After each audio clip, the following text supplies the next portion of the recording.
Hello, and welcome to another exciting installment of Just Kidding. It's me, Mr. Kraus, fearless English teacher here at Downey High School. You're watching this in the morning, the evening, or whatever's in between that. Maybe the afternoon or the noon. This is intended to help you guys with your essay. This is intended to get you going in that direction, or at least the second half of that direction, right? We're on the second story, the second narrative, the great movie, The Count of Monte Cristo, adapted from the same titled novel by Alexander Dumas. So hopefully today you guys did well on a grammar quiz. Dependent clauses was the emphasis or the focus. But of course, as always, since August, I've been telling you guys this, the ideas, the concepts come back around, right? If you're a teacher, that's called recursive. So let's get into this. You did the quiz and the steel chart. So the steel chart is a tool, right? And I'm perfectly comfortable with you guys manipulating this. You know I don't need you to do all of them, for example. I'm okay with you doing 4. I'm even okay with you guys doing a double thoughts, a double actions, triple speech even, right? Especially because it's a movie. So what are you doing on this handout? Well, I wanted to make sure I gave you guys examples. And this first example and this second example both do something that's very new to you guys. So you're doing what's called an indirect quote. And so I'm going to ask you guys to take some notes. All right. So I'm going to ask you to write on the back of your half sheet. Write the following notes on the back of your half sheet. All right. So what is something you should be writing down? Well, quotes from a movie. So let's say you have a direct quote, right? Maybe you're quoting Jacopo, right? Jacopo says, and remember he says this about Albert, giving you guys a little context. He showed courage in the tunnel. And of course, Edmund's nasty response, he's a means to an end, will be a super terrific quote for you guys. Not sure how to spell Jacopo, so I'll allow Google to help me. This will be a great quote. Now, how do you cite this? This is what's called a direct quote. And I wish I was in class because then I could throw candy at you guys. What's this phrase I'm going to make blue? What's this called? I hope someone out there said signal phrase. And then the last remaining question here with direct quotes is how to cite it. Well, we're going to put the director's last name in parentheses. Obviously, there's no page number. So the other thing I alluded to just a second ago was what happens when you give information from the movie, but it's not exact, or you're just describing an action. Okay, there is no dialogue per se. That would be an indirect quote. And this is neat because the movie demands this. This is neat. This is another way to give quotes in CQTs, and you're going to do your best to be accurate. So what's an example of an indirect quote? How about that moment where Edmund vacillates between swimming away or killing the warden of the prison Chateau d'If, right? So maybe you say, viewers watch, kind of like your signal phrase, viewers watch as Edmund decides not to swim away and instead drown or kill the warden. And then if you notice, I'm not going to put quote marks, but this again is information that's not mine. I didn't write this story. I didn't come up with this shenanigans. So I'm going to give credit where credit is due, and the way we do that for movies, I just realized this has been up the whole time. Apologies for that. The way we do that is we're going to be accurate as possible, and then again, no quote marks and cite it. So just to review, when it comes to quotes, you can do a direct quote. I'm going to give you guys a list thanks to your classmates. This is kind of a signal phrase. Usually it occurs kind of naturally. And again, there's no quote marks with this indirect quote. And there you go. So that's quotes.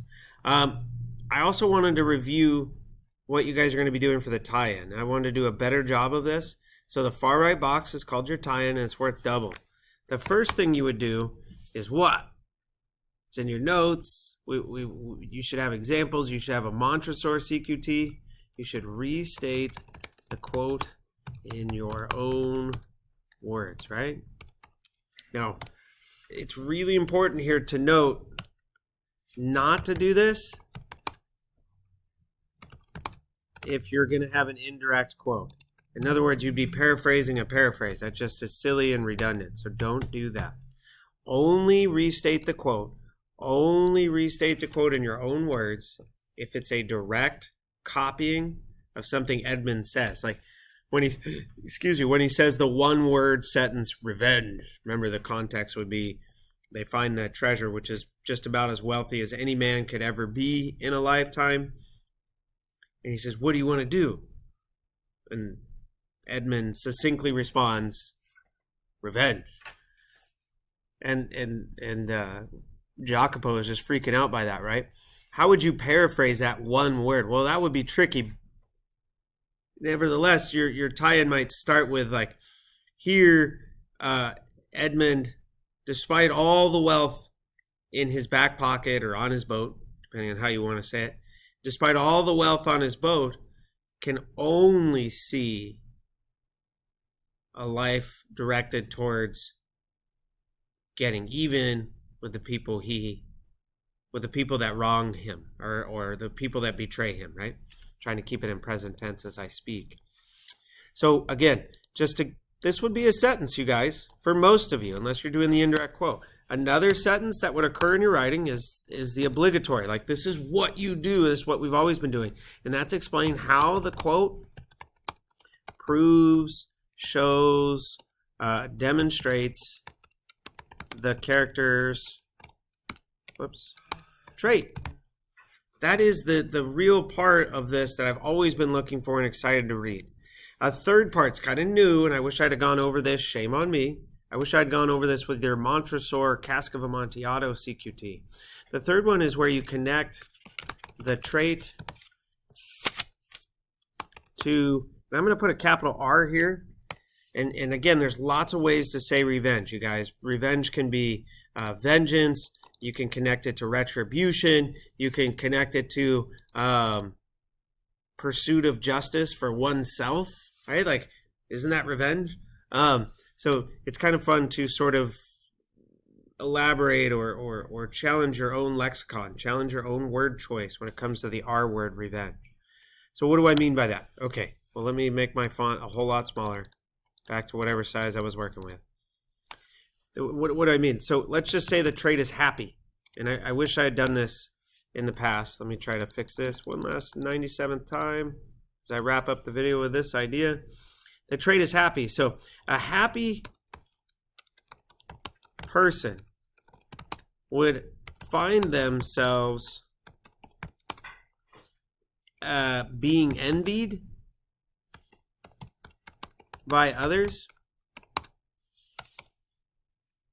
And this could foster